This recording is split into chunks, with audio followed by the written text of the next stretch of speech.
Pemirsa, edukasi seperti apa yang harus dilakukan oleh pemerintah agar masyarakat tidak resah dengan angka hutang Indonesia yang begitu fantastis, Pak Satya Yuda? Sebetulnya kalau dibilang edukasi ya atau informasi sudah cukup transparan ya. Saya di Badan Anggaran 5 tahun dan saya ikutin persis setiap tahunnya. Kalau kita lihat di Kompas, ya biasanya kalau kita sehabis mengesahkan anggaran biasanya di bulan Oktober, itu ada 1-2 lembar penuh itu.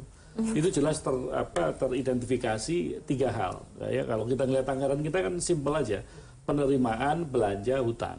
Udah itu. Jadi penerimaan kita berapa, belanja kita berapa, dan hutang kita berapa. Nah pada waktu di penerimaan itu di breakdown betul, ya apa yang bisa meningkatkan daripada penerimaan. Jadi kayak tadi disampaikan sama Pak Heri, misalkan sumber daya alam. Ya kalau sumber daya alam kita cuman begini aja, maka penerimaan kita sekian. Ya tapi apabila industrialisasi atau hilirisasi itu ditingkatkan, maka pendapatan kita akan bisa lebih. Kan itu rumusan-rumusan yang sebetulnya mudah sekali dicerna. Kalau masyarakat mau sedikit rajin membaca yang ada di lembaran daripada APBN. Lembaran APBN itu terbuka sekali loh. Ya hanya kebetulan pers tidak terlalu suka. Ya kan suka pada isu-isu yang lain gitu. Sebenarnya kalau kita mau sekarang ini kita bisa banyak hal yang bisa kita tuntut sebetulnya. Kayak tadi misalkan pertumbuhan perindustrian ya, pertumbuhan industri.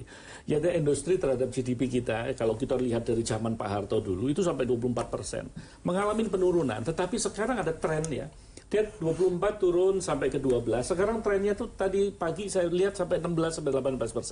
Berarti ada satu peningkatan ya. Peningkatan daripada pertumbuhan industri kita. Nah, itu juga mesti kita cek juga kalau kita mau breakdown pertumbuhan kenapa kok tidak banyak pertumbuhan industri? Tidak sepesat yang kita harapkan misalkan walaupun kita menuju ke sana. Ya mungkin negara kita tuh lebih mencintai broker sebetulnya, brokerage daripada dia menciptakan lapangan-lapangan kerja dalam industri kita. Saudagar. Ya, seperti itu. Jadi ini sebetulnya kalau pers mau mengkritisi sebetulnya dari apa yang menjadi breakdown di dalam APBN, kita fokuskan ke situ aja.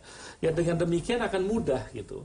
Ya sekarang ini karena yang menjadi diskursus publik sekarang ini kan orang tidak tahu detailnya. Ini sebetulnya yang bisa meningkatkan revenue, ini meningkatkan pendapatan negara ya. Kalau kita bisa mengidentifikasi saya yakin kita bisa mudah mencermati mana-mana yang akan kita perbaiki. Karena kalau tidak, ya semuanya menjadi seakan-akan tidak transparan gitu. Padahal semuanya kalau di DPR itu terbuka, ya apalagi kalau kita rapat anggaran itu tidak boleh tertutup. Jadi semua accessible itu. Ya, ini yang tidak dimanfaatkan menurut saya dari sisi edukasi tidak dimanfaatkan dengan baik. Saya beberapa kali menerima Persatuan Mahasiswa Fakultas Ekonomi UI ya, dia memberikan satu risalah gitu kepada kita dan saya baca betul gitu. Dia selalu men-challenge mana spending kita yang berkontribusi terhadap pertumbuhan. Itu bagus sekali.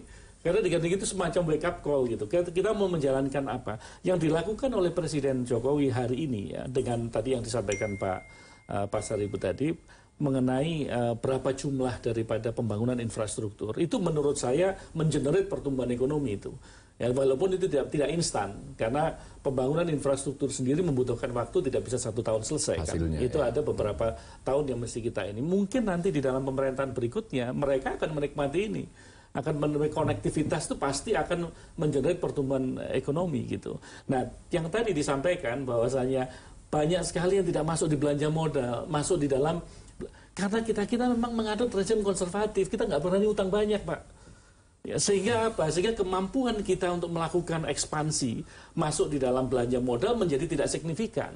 Jadi kita adalah alokasi ya untuk belanja modal. Tetapi yang kita selamatkan dulu adalah biaya rutinnya dulu ya untuk bayar karyawan, untuk hal-hal yang sifatnya keseharian. Nah, ini yang harusnya kalau kita mau membedah, kita bedah di sini ya.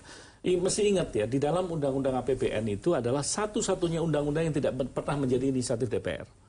Itu undang-undang menjadi inisiatif pemerintah. Ya, jadi DPR itu membahas saja. Dan yang mengajukan adalah pemerintah. Lain kalau misalkan di Amerika itu mereka bisa mempunyai sandingan gitu. Ya, jadi undang-undang APBN itu dibikin oleh Kongres, sementara dia juga menerima versi daripada eksekutif. Habis itu dipersandingkan mau dipakai yang sebelah mana gitu.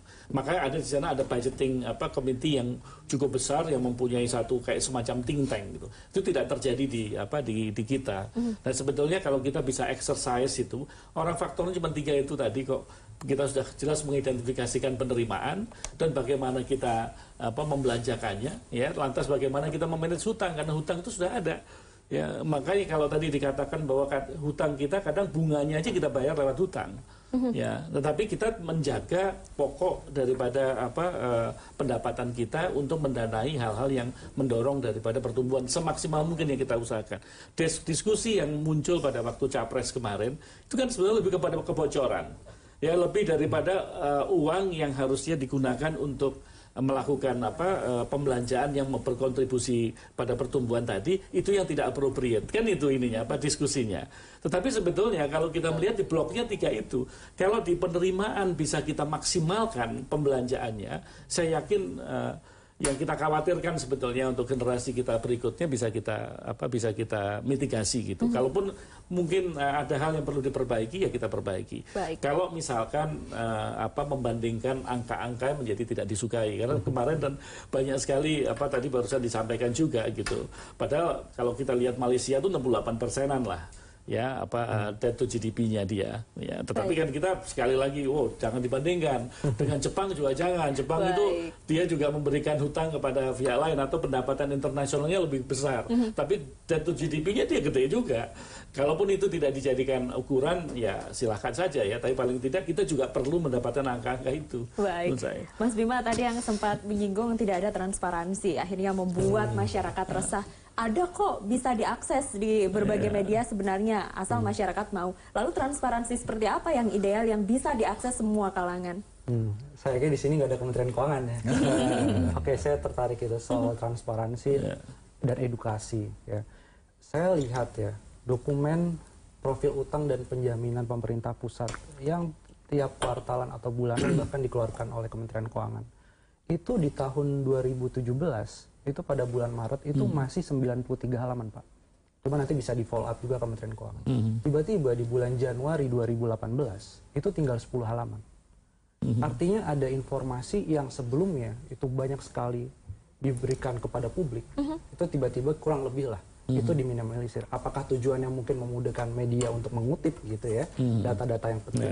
Tapi sebenarnya nggak boleh begitu. Sebenarnya harusnya semua sampai sedetailnya profil jatuh tempo. Mungkin di lampirannya ada. Tidak. Banyak. Tidak. Jadi yang saya resmi dapatkan dari Kementerian Keuangan yang diakses publik ya. Mungkin kalau diakses anggota DPR mungkin agak berbeda jalur ya. Tapi kalau dari publik itu ada berapa yang diskon. Pertama itu ya.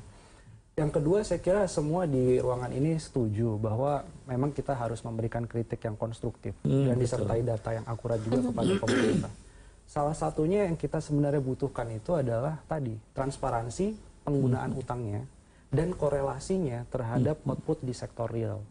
Kan kadang-kadang masyarakat sebenarnya nggak penting apakah per orang menanggung 15 juta, menanggung 17 juta rupiah gitu ya. Yang dia tahu bahwa ketika pemerintah berhutang 1 rupiah pun kalau dia berdagang ada peningkatan dari situ. Nah, ini sekarang konsumsi rumah tangga kita itu bahkan di bawah 5% pertumbuhannya di tahun 2017. Berarti ada something wrong. Tapi pemerintah selalu bilang, tenang aja, nggak usah khawatir, aman, nggak ada masalah daya beli dan segala macam. Padahal, utang itu dengan biaya bunga yang cukup besar ya. Ada sekitar 484,3 triliun itu gabungan bunga dan cicilan pokok yang harus dibayar setiap tahunnya, tahun 2017 segitu. Itu ternyata tidak berkorelasi positif sekali lagi terhadap peningkatan output dan produktivitas. Itu yang sebenarnya kita lihat. Dan apa kemudian kritikan dari asosiasi pengusaha yang mengerjakan konstruksi seperti Gapensi, dia bilang dalam 3 tahun terakhir ada 37.000. Walaupun ini memang harus dilihat secara jeli ya, kenapa tutupnya. Tapi 37.000 kontraktor swasta itu tutup atau tidak lagi menjadi anggota dari Gapensi dalam 3 tahun terakhir. Nah, jangan sampai ini juga penting bahwa kita berdiskusi di sini adalah utang pemerintah, tetapi yang sebenarnya agak warning dan lembaga seperti Standard & Poor, ya, Fitch dan Moody itu adalah utang swasta, spesifiknya adalah utang BUMN. Jadi 400 triliun tadi untuk dana infrastruktur kan masih kurang. Akhirnya swasta dalam hal ini maksudnya BUMN ya, itu dipaksa untuk menambah utang baru lagi. Yang akhirnya cash flow beberapa BUMN pun secara rata-rata itu tahun 2017 minus 3 triliun Pak. Dan itu berakibat apa? Berakibat kontraktor swasta yang menjadi subkontraktor dari BUMN itu kalau nggak kuat cash flow-nya, itu gugur sekali. 37.000 kontraktor yang hilang dalam 3 tahun terakhir. Berarti ada something wrong. Yang kita memang harus jelaskan, pemerintah juga harus jelaskan. Jangan kemudian ketika ada kritik, itu langsung bilang bahwa ini dipolitisasi dan segala macam ya. Kita pengamat ekonomi nggak ada urusan dengan dunia politik. Kita ingin sampaikan datanya seperti ini, tolong kita rumuskan solusi bersama. Nah, kalau untuk solusi sepakat tadi, industrialisasi, kemudian juga penyerapan tenaga kerja. Kalaupun untuk infrastruktur, infrastrukturnya harus yang padat karya, itu yang lebih prioritas. Nah, jadi ada hal yang kita bisa diskusikan solusinya, tetapi pemerintah harus akui dulu bahwa pengelolaan utang selama ini ada beberapa lubang yang harus menerima kritikan yang gitu, baik, positif. kita bahas itu saja. Pemirsa, tetaplah bersama kami di Saling Silang, kembali saat lagi.